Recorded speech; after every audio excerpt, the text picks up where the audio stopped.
All right, guys, we got Armen here today with me, so got a lot to cover. So, Armen, welcome. Appreciate you coming on. Yeah, thank you for having me. So, let's start off with the start of your athletic career. So, how'd you first get involved with baseball? I honestly, I think my parents put a ball in my hand, and I just kind of fell in love with it. I was always swinging a bat. I was always doing something athletically, if you will. But I just really loved hitting and throwing a baseball. I kind of just had a natural knack for it, I guess, and it was fun. So you were 2 years old when you started playing ball? Yeah, I'd say that's when I started regularly throwing a baseball with my parents or grandparents, or just hitting wiffle balls all the time, just trying to have fun. Yeah, for sure. So who first inspired you to get involved with it? Well, I'm not really sure, to be honest. I think watching MLB games, like neither of my parents played baseball. I kind of just found it and really liked it. To be honest, I think the Lord just put it in front of me and He said, "This is what you're gonna do." So. Yeah. So it's great you found something so young that you really, really loved. Yeah. How did you first end up playing? Like, what age did you start playing in the league? However, the youngest you're allowed to be when you play T-ball, I think. I always remember playing playing with older kids, bigger kids, and kids that were better than me, and I just loved competing. And I think that was one of my favorite parts about the game is it didn't matter how big or small you were, just if you wanted to compete, you'd have a chance. And yeah, it's fun. I always loved making the diving catch, hitting the home run. Like it's fun. How can you not love it? Yeah, I completely agree. I can totally relate. So when you were younger, did you try out any specific position on the field or anything? I played everywhere. Yeah, absolutely everywhere. And as I get older, I'm now a catcher and a corner infielder, but I play shortstop, second base, third base, first base. I pitch, I caught, played outfield. Believe it or not, I was quick at once. I used to be kind of fast. I'm slow as hell now. Excuse my French. I'm not sure. Yeah, it's fine. All right. But I played everywhere. I got to middle school, and that's when I stopped pitching because I pitch 5-6 innings or catch 5-6 innings, and I go to the other position. My arm was toast. So, but yeah, play everywhere, be an athlete, and have fun. And I didn't just play baseball. I played soccer and tried to do flag football and whatever else there was. And yeah. Basketball. What about all those other sports you played? Was there anything that just was really interesting that you learned from those other sports you'd like to know before we get more into baseball? Yeah, so start with basketball. I think I learned a lot of athleticism from that. I learned how to move. And the same goes, I did karate from when I was like 5 to I think 12. And that helped me be very mobile and athletic, and kind of learn how to use my body. Soccer, kind of the same thing with basketball. You got to be agile. I'm not a huge fan of soccer. I was always the kid that kind of just take people out when you shouldn't be. But the same thing goes, I loved making like a sliding, diving play as goalie or a beautiful shot, So yeah, I think all of those sports helped me be a better baseball player. When did you quit everything and just solely focus on baseball? And it was right around middle school. I just started doing baseball more, and it was really hard to do everything else. And when I was doing everything, I was getting frustrated with everyone a lot because I wasn't able to be everywhere at once. Right, and my parents working full-time jobs and traveling for business. It's hard. They can't be everywhere at once, and I'd want to be everywhere at once, and it didn't work out. So I just had to pick one. And I forgot to say, I also played lacrosse a lot. Yeah. Because my dad played semi-pro lacrosse, and he was a goalie, and I loved midfield and goalie, but I kind of just fell in love with it, I think. So. What life lessons did you learn early on, like you were just talking about, like you can't be everywhere at once and all that? I think that one's huge. Like, you gotta pick something and go for it. You can't just be picking. Like in business, you can't do. You can't start 3 different businesses and run them all at the same time and try to pour all your energy into all of them at the same time. It just doesn't work out. So I kind of had to pick a couple things and run with it. And I really liked lifting along with baseball, and I think those two worked hand in hand. So that's what I ended up doing. For sure. So what was your experience like playing middle school ball, JV, and varsity ball over at Hopkinton? It was good. My first year, middle school, 7th grade, was the only year I played middle school baseball. We had a really good team. I think we made it to the championship, and we lost, unfortunately. But we had a really good team. We had Dave Brandt, Dave Brandt Jr. Was our coach, and he's phenomenal. I mean, he's a speed coach, really, but he's a wizard with the game as well. So we were good, and I remember I was still learning catching, and Jack Morrell was kind of the catcher. And I remember being like, well, what am I gonna do? Like, he's kind of there, and I kept working and kept working. He was a really good outfielder. Oh yeah. So that's kind of what happened. Jack was a great center fielder. Really good outfielder. Yeah, so it was a good middle school year, and 8th grade year I played JV with Joe Yonzo, and we had a good year with that. It was a fun group of guys, for sure. I think one of my best memories from that is one of our guys who's kind of a lacrosse player, basketball guy, whatever, any other sport, just playing baseball to have fun. Yeah. And yeah, his first hit was like a 380-foot bomb off the wall. And I was just like, what the heck? I want that power, you know? Yeah. But he's also a few years older than me. When I was in 8th grade, get to that point, I'm hitting the ball the same way. But and into high school, we had our COVID year, my freshman year, which sucked. We would have been really good. Yeah. We had a bunch of seniors that year that were phenomenal, absolutely phenomenal. I 100% think we would have won states. But we lost that year. Yeah. And we came back next year. We're still good, but we lost to Nanac in the semifinals, I think, or Yeah, quarterfinals, I something think it was the like semifinals, Yeah. and then it was the quarterfinals the following that. year. Yeah. So tough, Nanac, man. Ugh. Tough. Good team, good rivalry. But they had our number, and They had everybody's number. yeah, they did. And that second year, we barely lost to them. Yeah. If we won that game, There was a good chance we would have won the whole I thing. know.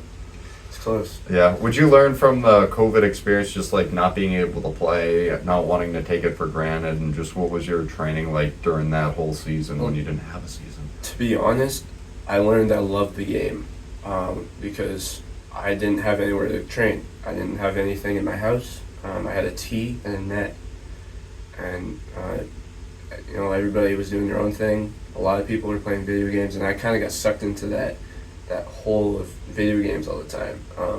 Kind of slacked off in schoolwork. I was getting my work done, but it just wasn't quality work, And so I had a day where I was just like, what am I doing? Like, I'm not getting better at baseball. I'm barely in the gym. I'm a slouch all day, and I don't know. So I'm just snapped inside my head, and I was like, let's get back to work. And that's kind of when I realized I really want to pursue this. So Yeah. So what was the next steps that you took after that? I started. First thing, the gym was most readily available to me. It was open the most, so I was working out. It was at the time it was Brian's one-to-one fitness, and it was great. It was just work out, and get as big and strong as you can. And then the Concord Sports Center, which was open at the time, where Brian Crusoe was the manager and kind of ran everything, and the owner, he was great. Whenever it was legal for people to go in with your proper face mask and everything, go in and get your work in, and he helped me with catching, hitting, and it's phenomenal. So Yeah. So, I mean, you got a lot better. I think we all saw it. I think it was your sophomore year that everything really started to come together for you, and then you had a really good junior season as well. What were those overall seasons? I know we talked about Monadnock at the end, but what was the experience of the 2021 and 2022 season? Yeah, so sophomore year, I didn't hit well. I think the first half of the year I hit really well, and the back half I had a huge slump.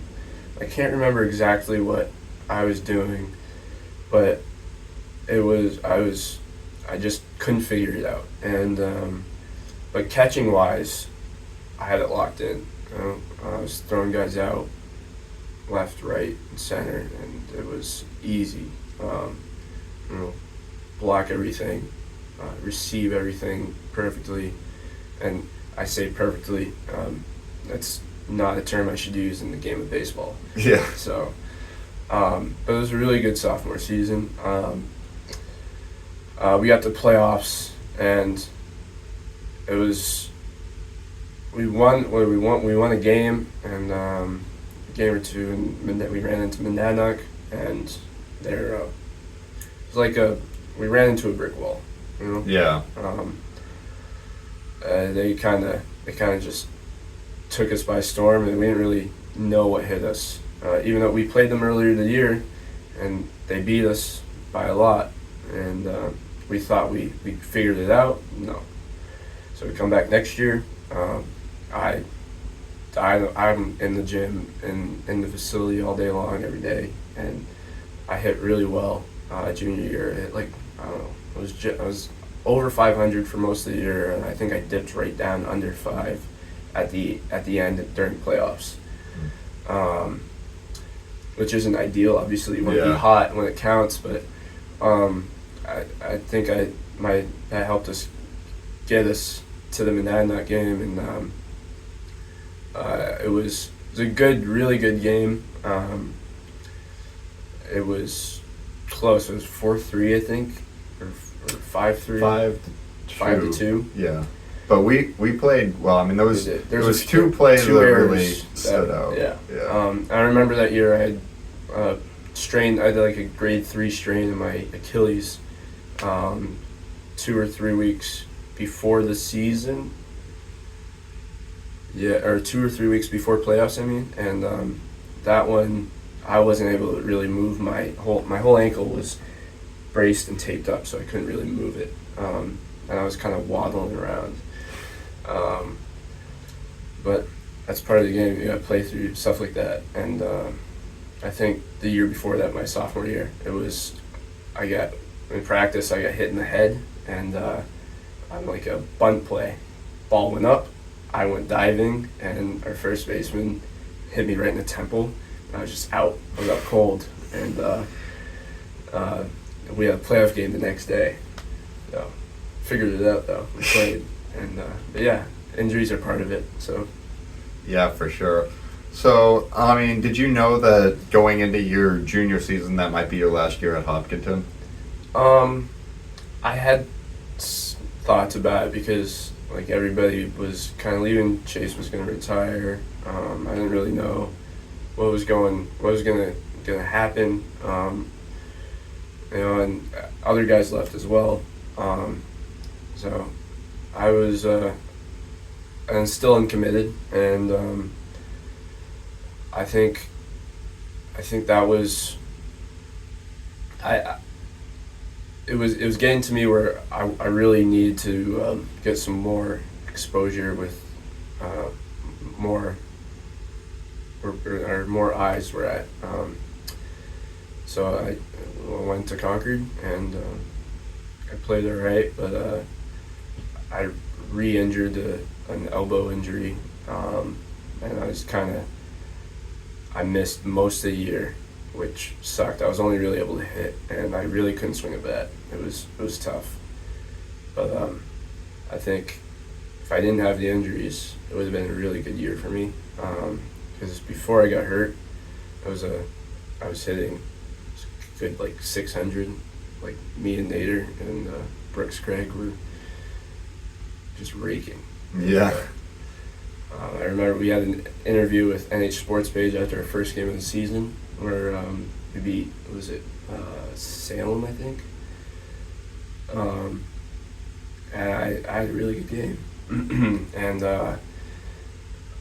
shortly after, it was like 4 or 5 games after that, it was a injury in practice, and it is what it is. But that kind of, to the next thing, like life motto is, it is what it is. So. Yeah, so what was your plan initially after Concord and after graduating from high school, and then how did that change after your injury? Well, I was going to go to a JUCO. Plan was obviously to ball out and either get drafted or play pro somewhere, or go to a better D1 school somewhere. But the injury kind of set everything back. So I decided to do a post grad year in Myrtle Beach, at Carolina Rays. Really great coaches, phenomenal coaches. I think one of the best hitting coaches in the country. And so far, I've had some hamstring issues, but nothing major, and I've been balling out and playing well. The JUCO offers are coming in, and the bigger schools are coming in, and like, yeah, we like you, like, so just prove that you can be healthy, Yeah. So, I mean, I don't know what you can and cannot say at this point, but decision-making wise, where are you at? What do you see yourself doing next year and beyond? Well, I'm not really sure. I mean, we got a bunch of guys who will be playing pro baseball somewhere, and we got guys who will be playing JUCO. We got guys who will be D1s. We got a bunch of dudes who can play. And to be honest, I'm somewhere in the middle of that pack. I don't really know yet. I know I'll be somewhere. I just don't know where yet, and I don't really have enough of a grasp on anything to really have an answer for you on that. But I'll be there. What are your goals? What do you hope to accomplish after this? Well, definitely hope to be healthy. I got a bunch of small goals, numbers-wise. It's kind of irrelevant, but I want to set myself up to play pro ball at the highest level I can. So whatever gets me there, it will be the best route, and that route looks completely different for every person in this world. Yeah. Or every person who plays baseball. I watched a video earlier today. There was this kid, he went to a JUCO. He walked on at a JUCO, and then he went to Campbell University. He played 2 years there, and now he's doing a grad year at UGA. And he was terrible when he went to the JUCO, and now he's gonna get drafted, I don't know, somewhere next year. Yeah. But everybody's story looks different, so I just gotta trust the process, I think, is the big thing. But whatever gets me to pro ball. So. For sure. Long term, beyond your baseball career, what do you see yourself doing? Because, you never want to rule out, how far you can make it, and you've made it super far, so just keep going along with that. But in terms of after, whether it's, in a few years or if it's when you're 45 years old, what do you see yourself doing after you're done playing baseball?